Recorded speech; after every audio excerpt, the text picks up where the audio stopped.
Great. Okay.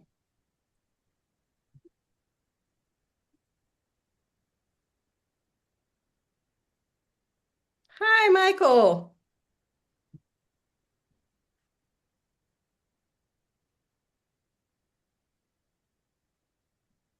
I enjoyed reading your book.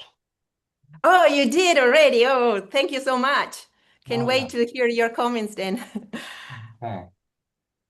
This is the great thing about being retired, you can actually read books.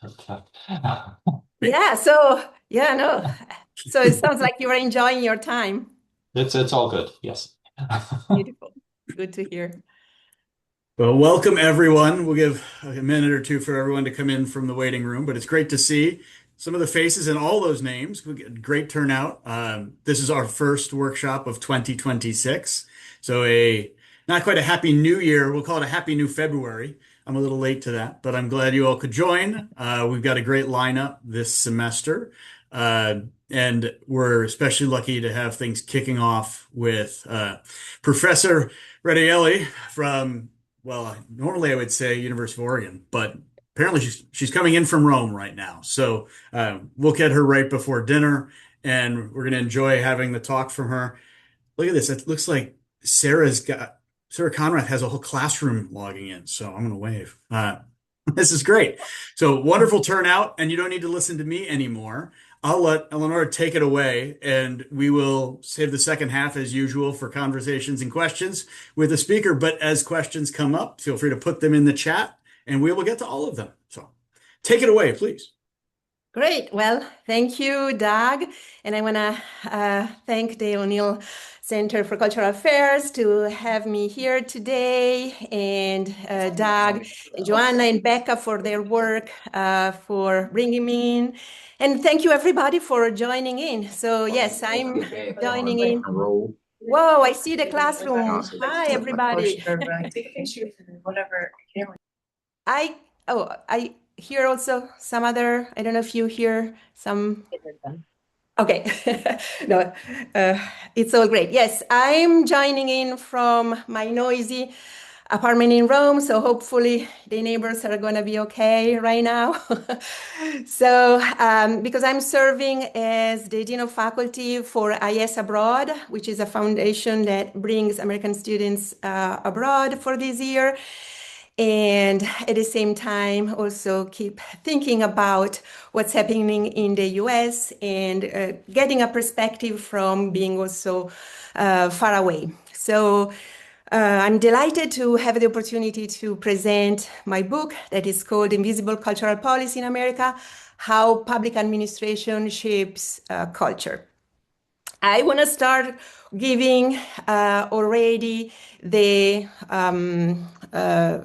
overview of my argument within the book that says how cultural policy in the US is invisible because it's made of multiple cultural domains, because it's supported by cultural federalism, and because it also serving several public values. And all of this brings a pluralistic public culture to the American community. And before then, I also kind of articulate each of these elements of the argument. I wanted to then get into understanding three main things that are: what's my approach, how I'm looking at culture in theory and then bringing into practice, and then how my approach is very much a public administration approach. So the biggest question of the book is really trying to understand what's the connection between the government and culture. And I don't aim to develop political analysis, and also not a economic analysis, so not looking into budgets, or not even what are the best practice, what works well, but is rather a public administration analysis, and that looks at organizational framing. So how the laws somewhat make the case for the government to support culture, what kind of organizations come out from those laws, and then what kind of programming those organizations offer to the public. And I in also combine to this organizational framing also an hermeneutic exercise. So I try to look at the interpretation and so how there is intertextuality between what the laws is saying and how then also what the laws is saying is interpreted through different debates about culture that are going on in different times. So the laws, how they are interpreted and also implemented. So that means that I look at culture also thinking about how theory has framed understanding what culture is. And I would say that there has been, to kind of make it simple, two main approaches to defining culture. One that is anthropological, that is thinking about culture as a way of life and thinking about how there are multiple practices to understand culture and living life. That was an approach that the Enlightenment at the beginning of the 19th century brought about. But another one that emerged during Romanticism, so it was more about aesthetics and more like an artistic and scholarly activity. So culture is about literature, is about performing arts. And over time, then in the United States, that also created a divide between what is public culture. So, for example, how the performing arts are developed through pop culture, popular culture, or through high culture. And what I'm doing, I'm looking at how those theories are then embedded and becoming also culture in action. That this is to me what policy is. So cultural policy is to bring in action through organization and programming theories that debate what culture is. And getting to the last introductory slide. So then what does it mean then to look at culture, looking at public administration, right? So first of all, in the United States, there are different domains. So public administration doesn't use the term culture. So in Italy, we have a Ministry of Culture, and that doesn't exist in the United States, right? Because there are actually different domains that developed over time in different ways. So creating different professional bodies, different body of knowledge. And so then when public administration created their own entities, then that kind of mirror these different professional worlds. And I focus on three main ones. I focus on the arts, the humanities, and historic preservations. And I looked at two main laws that are the ones that brought about the intervention of the federal government. And so one in 1965, which is the National Foundation on the Arts and Humanities Act. And the other one is the National Historic Preservation Act of 1966. So I think that it is important to understand then this entanglement. That's why I mentioned how mine is an hermeneutic exercise between the entanglement between intellectual debates, they say what culture is, and public administration. So given then these premises, they say what kind of analysis I'm doing and the question I'm looking at, and somewhat giving a little bit of background, I would then now get into understanding the three main aspects of my argument. I don't know if there are already any like burning questions that you might jump into, or I can just continue. Okay, so I'm talking about then those multiple cultural domains that I start mentioning.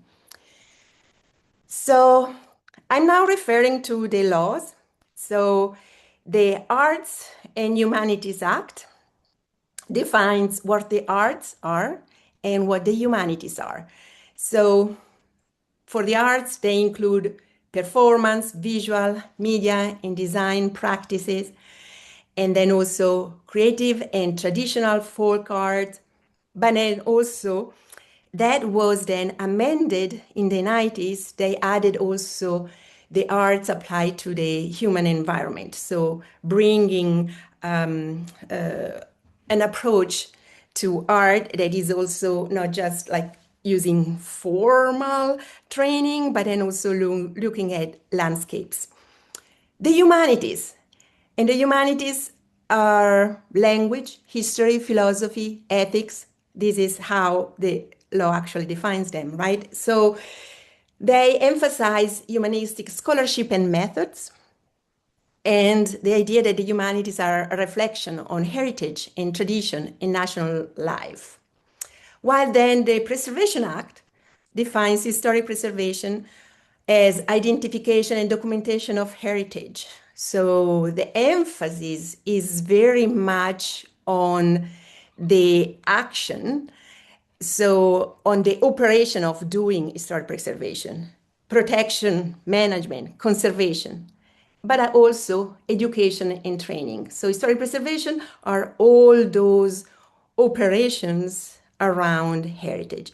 So you can notice right away that the arts and humanities are defined in a more like ontological way, so providing a definition of the forms, while historic preservation has more an operational approach.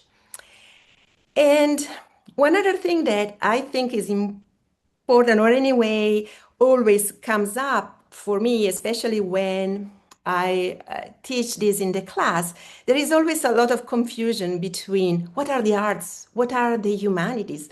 The humanities are always almost seen as overlapping the arts, right? While then the arts have more like a making aspect, and the humanities emphasize more an intellectual aspect. However, then the law not only differentiate the definition of arts and humanities, but then created two different entities, right? The National Endowment for the Humanities and the National Endowment for the Arts. So that to say not only those two are separate as a definition, but they need different support from public administration. And I think that that is maybe a tricky aspect, and that's more my critical aspect of this fascinating way that public administration is framed by definition. Because I would agree with Judith Butler, who said that for the humanities to stay and become strong, they need to keep together with the arts and to keep together their alliance. So I wanted to introduce also this aspect as we go, because now that I move towards understanding, so what are the federal agencies that then came out and resulted from the laws and those definitions, we see that for the arts, we have the National Endowment for the Arts, and that has a chair who is appointed by the president and needs to be confirmed by the Senate. And right now is Marianne Carter, who was appointed by President Trump and served also as a chair in the previous Trump administration. While for the humanities, for the NEH, the structure is similar. It's always the president appointing the chair. However, we have only an interim chair right now, so no one has been established yet. And with this current administration, the NEH is the organization that has been hit the hardest. So there have been more than two-thirds layoff. So they are now also restructuring those offices that I'm lining up here. So like the challenging program, digital humanities. So you see how they articulated in offices their definition of the humanities, but now they're hit pretty hard. And while then looking at the National Endowment for the Arts, we see so the different offices reflect the breadth of the arts as they have been defined by the law. Looking at historic preservation, the structure is a bit different. So the president appoints then the people in charge of the ACHP, that is the Advisory Council for Historic Preservation, that was established in 1966 with the Preservation Act. And I'll explain then also later with an example from program what are those section 106 and section 110 that are the section of the law, and the advisory council is in charge of supervising those sections, right? The 106 refers to projects that need to be to verify with the advisory council if they can show their development so they can carry on their programs, while the section 110 requires federal agency to have internally an office that supervises their heritage. Well, then the NPS, so the National Park Service, is in charge of the National Historic Landmark that was though established in 1935, and the 1966 Historic Preservation Act was established the National Register. And the difference here is important because the one in the 30s was to focus and preserve only landmarks that would represent the national history, while the National Register moved the attention to preserving the local history that was though still important for telling and remembering the national story. So you already see here how these multiple domains bring about a very complex public administration structure. And if we get into then programs to kind of just give you a snapshot of what they do, the National Endowment for the Arts, one program I picked is the American Masterpieces that was established in 2005 that showcases America's rich artistic heritage and then also supports touring, shows, and then also provides support for a lot of access programs. And here is an example of a program in Portland, at Portland Center Stage. While then moving to the National Endowment for the Humanities, I picked one that is called A More Perfect Union, established in 2018, that would then think that excellence should be for all. So bring the idea of excellence of the humanities to everybody, and then supporting also the idea of the public humanities. So the humanities that are not only in the ivory tower of the university, but that are out there in the community. And here is an example, the Boise State Writing Project, where teacher consultant worked with students and teachers in Idaho to help with their creative writing projects. An example from then the Advisory Council of Historic Preservation, I mentioned how Section 106 is a review for the federal projects to see what kind of project would then be harmful for heritage when bringing about development. Sadly, the advisory council has only an advisory power, so they cannot say those projects cannot be done. And this is an example. In the 80s in Detroit, the Paul Town neighborhood was destroyed to make room for General Motors plants.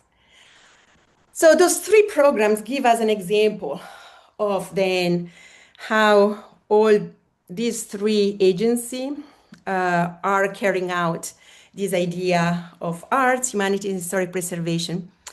And of course, though, those ideas have been either supported or contested. So the American Masterpieces program has been contested because by celebrating American greatness, it was a way to celebrate state power.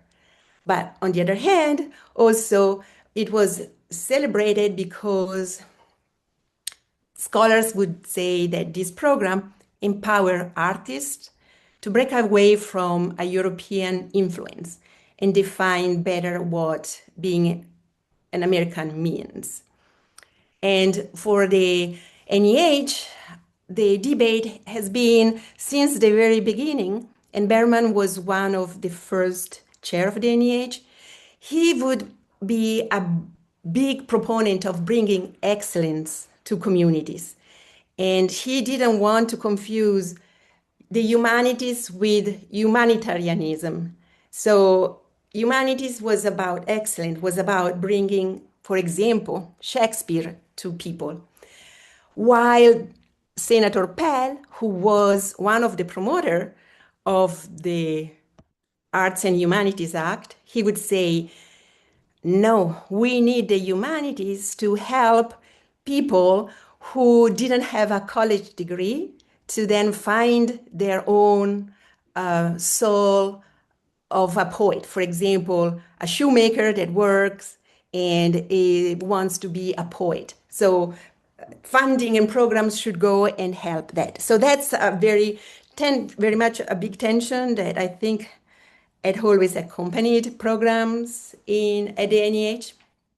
While for Section 106, so we saw the example in Detroit, so that the advisory council didn't have any power. However, a positive example is in 1966, the Interstate 310 was designed to go over the French Quarter in New Orleans. But then, thanks to the review of the advisory council, that project was stopped because the value of that interstate was seen as not as beneficial as preserving the French Quarter. So here is an overview of the programs, how the multicultural domains become then federal agencies, and what the programs bring about, and how there is an interplay with the debate. Now I wanted to move on into the fact that cultural policy in the United States is supported by cultural federalism. I want to still ask if there's some question right now, or should I just move on? Okay, everybody with me. I like seeing the classroom because it really makes me feel like I'm in class. So thank you for joining in. So cultural federalism. What's cultural federalism? Means that, so even though the federal government intervened thanks to these laws in the 60s, culture is decentralized to the state.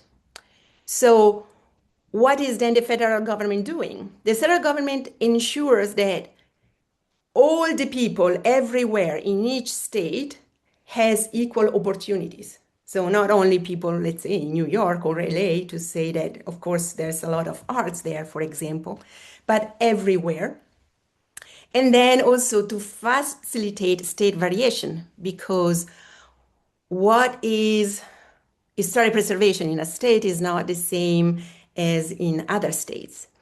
And so in this way, promoting cultural federalism means to also develop place-based policies where all those domains have a characterization that is very much the one that comes out from their own place.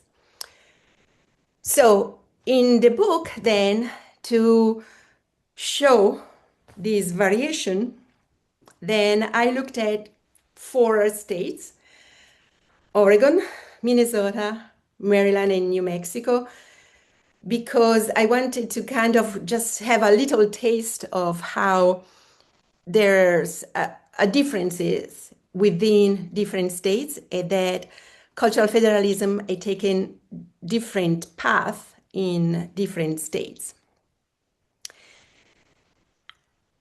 So the first difference that I want to highlight is very much, once again, from an organizational point of view. So you can see from this chart that in Oregon, the Oregon Arts Commission is within Business Oregon. The Minnesota State Art Board is in a different agency, so is in the Office of Governor agency.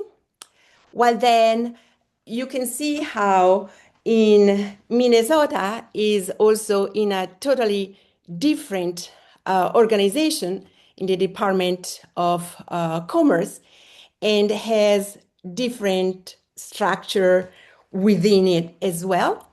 And then finally, New Mexico, and sorry, here I think I have the wrong little maps. So the last one is in New Mexico, and in New Mexico we have a Department of Cultural Affairs. So it's the only one where it's independent from other agency within the organization of the states. Of course, those different organizations will raise then different questions. What does it mean to have a Department of Cultural Affairs? And what does it mean to have the arts under business, right? So you already see a different emphasis in how organizational structure can then support the arts. Then also you see how historic preservation as well has a different organizational structure. So in Oregon is in the Oregon Park and Recreation Department. In Minnesota is in the Department of Administration. In New Mexico, historic preservation is also in the Department of Cultural Affairs. So you see they are already also together. And in Maryland is in the Department of Planning. So once again, very different structure. So you cannot expect to find the Historic Preservation Office in the same place if you move around the states. So if you have a job and you want to work in historic preservation, you need to be aware that there are these very also different structure. And then there's the humanities. So the humanities didn't have the political clout to create a state agency. And they all became independent, nonprofit organizations. And so the humanity councils are also the ones that are very much struggling now, because what's the biggest difference between being part of the state government and being a profit organization is that the amount of money that the NEH is giving them doesn't have to be matched by the state, while that happens for state arts agency, for example. So on the one hand, their board of directors is more represented by people in the community, while for example, the state arts agency has been more connected to the political somewhat arena, because some are also appointed by the governor. Not all of them. There is also variation within that. But that to also show right away what are the implications of having two different structure, right? Being in part of the state or being no profit organization. So they keep the variation, they keep having the role of equalizer. So the NEH keep providing the money, but that also, as the NEH has been hit so hard so far, also the connection with the humanity councils has been very turbulent. So that also, once again, raised me the question that I brought up before, do we need to have the arts and humanities separate? So that's my critical question as I go through reviewing all this material. I want now to just also give you an example of why also is important to have state historic offices and why then was so crucial that in 1966 the Preservation Act established the National Register for Historic Places focusing on local history is because the answer to the question, what is worth preserving, is very different if you are in Oregon, if you are in Minnesota, if you are in Mexico, and if you are in Maryland. So I think that each state has a unique history, has unique geographic features. And so this question really deserves an answer that is very much representing all those different facets. And so these also already give you just like a snapshot of how those differences can play out. So this invisible cultural policy that you see is really getting so dispersed among domains, among structure within the government. So not only there's a difference at federal level, there's so much variation at state level. But now let's look at also the values. So we saw what they are, we saw how they embody some public administration organization. What about their values? Because if we think about the question, what's the relationship between government and culture, it's not enough to then define culture or say what's the value of culture. I think it's crucial to say what is the public value of culture, right? It's not all the time that we need to see the public value of culture. In a different context, we can justify the value of culture in different ways. But when the government has to say, we are supporting culture, they need to say why, right? What's the public value that comes out of it? And so it's important because it uses public asset to serve then the citizen, but then also because it creates a social dialogue where different perspectives can coexist and live together without necessarily creating a hierarchy. So in the book, you will find extracts from the two acts, but here I wanted to kind of like synthesize what they are all about, how those laws define the public values of arts and humanity and historic preservation. Right away, you can notice that now I'm not separating arts and humanities because the act itself, the Arts and Humanities Act, when talks about what's the value and why the government should intervene, they talk about arts and humanities together. So they provide the value of government intervention together. And it's only when they define them and they say, these are the arts, those are the humanities, then they think we need two different infrastructure for there. But their values are always defined as intertwined. That's why I think let's keep them together once again. So they say that the arts and humanities provide public benefit, intellectual and cultural advancement, and creative capacity. Here in gray, I also kept the language of the law that says, they serve public purposes as defined by Congress. They represent diverse beliefs and values, support national progress. That's once again the law that uses these terms, advanced civilization.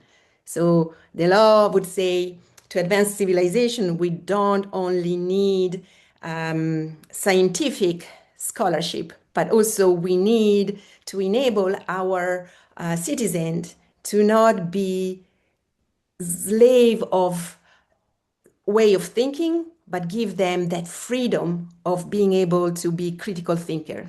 And in this way, provide wisdom and vision. And of course, it's important for creative capacity to provide freedom of thoughts and material condition, right? And that people can also develop an appreciation of aesthetics and their aesthetics dimension of their life. And the Preservation Act, at the very beginning also, those are always the very first aspects that the laws address is why the government is intervening. Here is the value. The Historic Preservation Act says how heritage provides collective benefit, national identity, and is important for our everyday life because it's a living part of our community. And I think that it's also fascinating that we are talking about heritage and the emphasis is towards a sense of orientation. So the law doesn't point to heritage as something to just look back. Of course, is a way to think about the heritage that is irreplaceable once it's gone, but it's also a way to provide a sense of direction of where to go. So I think that's also a very modern way to think about it. And how are those public values, though, interpreted through programs? And as I mentioned earlier, then there is a place-based approach that then provides not only a place-based approach to policy, but then also about the arts that are supported, about the humanities, and about the preservation. So a place-based approach requires community connections, requires that those agencies, that the public administration co-produces with the community. And examples so then are that the NEA supports community-focused grants, the NEH supports projects in the public humanities, and the Park Service, the National Park Service, then supports also local history. So you saw then how invisible cultural policy in the United States is invisible because it's so spread out. It supports so many cultural domains. It supports through cultural federalism, so with a variety of infrastructure and with very numerous public values. And it creates a pluralistic public culture. Pluralistic because there is variation, that is variation in terms of how we define them, but then also variation in their history, their place, and public because it's informed by public values. At the beginning, I was then thinking, well, if it's invisible, then is that a good thing, a bad thing? And by the end of the book, I became convinced that it's invisible because it's very much like an engine. An engine is something that makes the car function and go. And in this case, it's the invisible engine of democracy. And so seeing this as invisible engine of democracy, I think that becomes an invitation to support an ongoing collaboration, not only among practitioners in these multiple cultural domains, but also among scholars that would then support more research that uncovers this complex engine, but then also policymakers that can make this engine function at its best. So thank you, everybody. And now I look forward to your comments and questions. Thank you, Eleonora. Thank you very much. That was great. And I'm sure we will have some questions. And feel free to raise your digital hands. We've got all sorts of hands of scrolling up on my screen right now. I've got a question in the chat. Uh, I think we'll let Anne go first here. So she asks about, thanks for putting forward this idea that the U.S. actually does have cultural policies. Uh, she was thinking she might add that there are other cultural entities established by federal law and the Department of State's Fulbright program, Library of Congress, Absolutely. some other things she mentions, National Gallery of Art, this thing called the Kennedy Center, whatever. You might have heard of it. Uh, so she has sort of how would you consider these other pieces to fit in to this sort of silent cultural policy landscape? Well, I would say that that very much supports this idea that there is so much, right? That we shouldn't go for looking that everything should be in the same container, but keep doing research that can make this variety, this richness more visible because it can then support the strength of each other, right? Of all these programs of practitioners working together, of students interested in working in the field, understanding how those interact. And then also policymakers seeing the value of all those programs. So I would say that even though I looked at those three and I think, look, we already have three, is very much so a limited perspective that I would love that other people would join in to add to this great puzzle. Excellent. Thank you. Neil, you've got your hand up, please. Go ahead. Yeah, I have a quick question. Why did you not include or the regional arts agencies? There's 6 regional agencies that cover all the states. You focus on the states, but there is this other bureaucratic level above the state arts agencies, between the state art agencies and the national endowment. So I'm just curious as to, at least in your conversation here, perhaps you included them in the book, but I'm just curious as whether you included them in your discussion and or Yeah, did not. I actually, yeah, I mentioned them in the book, and of course, the book was already a selection on what I could focus on, and then the talk became a selection of the selection.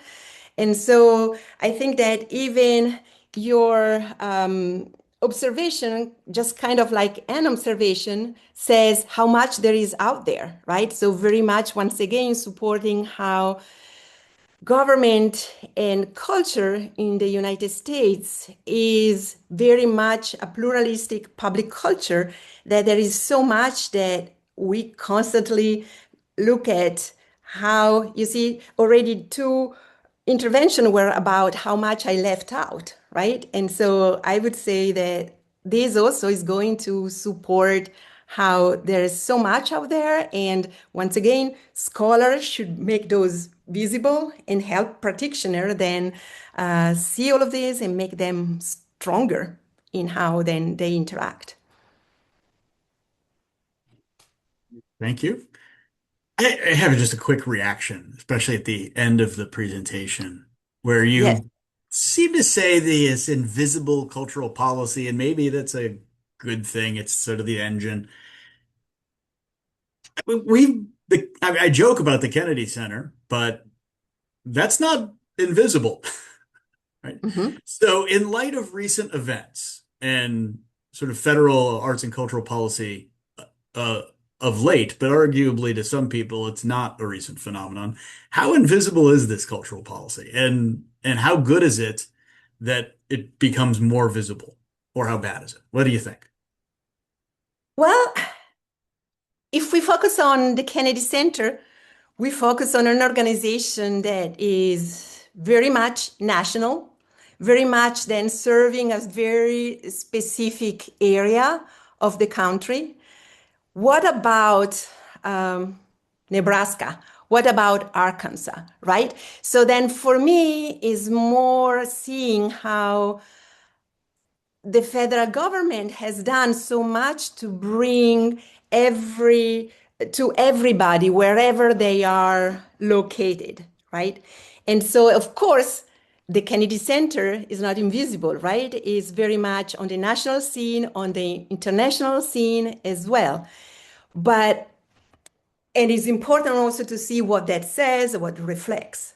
But then at the same time, we don't have to forget about the other 50 states, 6 jurisdictions, and the work that is done there, because I think that if we talk about democracy, we really need to think about the communities, the people, everybody, right?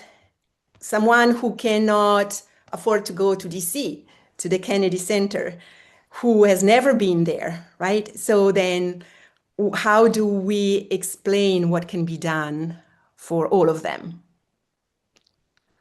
Okay, thank you. I think we've got a lot more to talk about on this, but I noticed at least right after I asked that question, Michael put his Totally. hand up. Michael, go, please. Okay, thank you, Doug. And of course, as soon as I heard you start asking your question, I thought, oh, okay, I'm going to jump in here. Now, I don't want to put words in Eleonora's mouth, but I think maybe this would be a way to answer it from the invisible cultural policy perspective. The National Endowment for the Arts has now been around for a long time, right? 60 years. And if our cultural policies are determined by public value, what you expect to see is sort of iteration towards a kind of equilibrium that most people, not everybody, but most people are generally happy with. And this can shift over time, but the shifts are generally slow. And I'll give an example. When Rocco Landsman was appointed chair of the NEA, and he said, well, I'm going to focus on excellence more. And excellence, sorry, tends to be concentrated in major cities. He got immediate pushback, immediately walked it back. And the NEA continued with its policy of we're going to distribute money thinly and widely across the whole country, because in fact, that's what people want, right? They don't want to say, well, Steppenwolf is an excellent theater, so we'll just give them a ton of money in Chicago and New York organizations and forget the rest. That would not be the public value. And so you've had kind of a movement towards this is kind of what we want. And what the current administration has done, and they've done this in 100 different policy fields, but cultural policy is one of them, is to come in and say, well, we're just going to smash this, right? We're just going to disrupt this whole thing. And I think what they didn't realize, and this is why they are so very unconservative, what they didn't realize is, well, the way things have gone, people were actually generally happy with. Nobody was complaining about the Kennedy Center, right? Except for a couple of cranks, most people thought, yeah, we like the Kennedy Center. We like having a national symphony there and an orchestra. We like the name of the center. Everything has kind of evolved from that. And so you actually do see a lot of pushback on, don't change the name of it. Don't mess with the Smithsonian.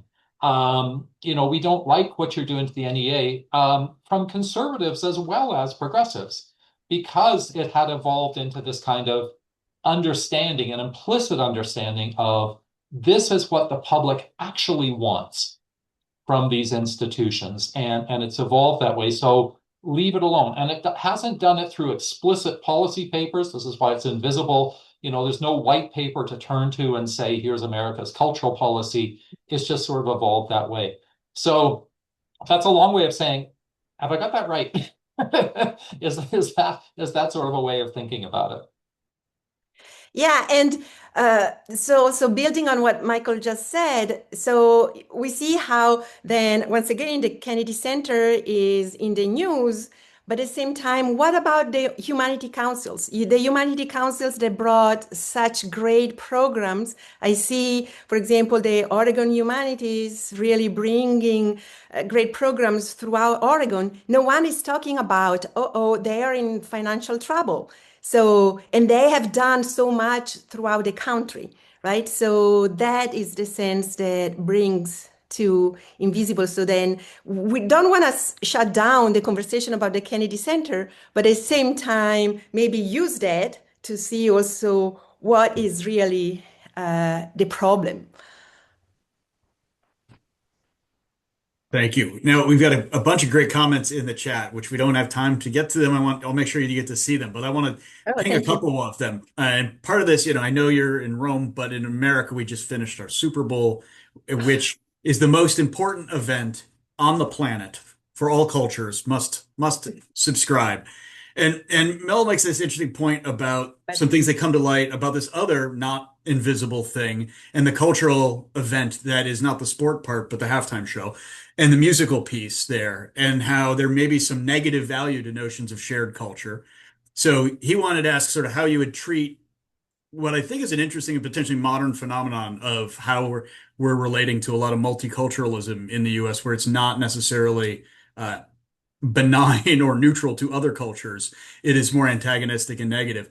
And so he wants to think, how would you treat that in a multicultural society? And then I want to add in a point Molly makes about she suggests, if not argues, probably correctly, that most Americans care more about the National Football League's invisible cultural policy than they care about the government's invisible cultural policy. So how do we think about sort of other policymaking forces here, corporate and otherwise? So that's a big thing for you to sort of dance around in for a couple minutes, and then I want to get to Sarah's classroom.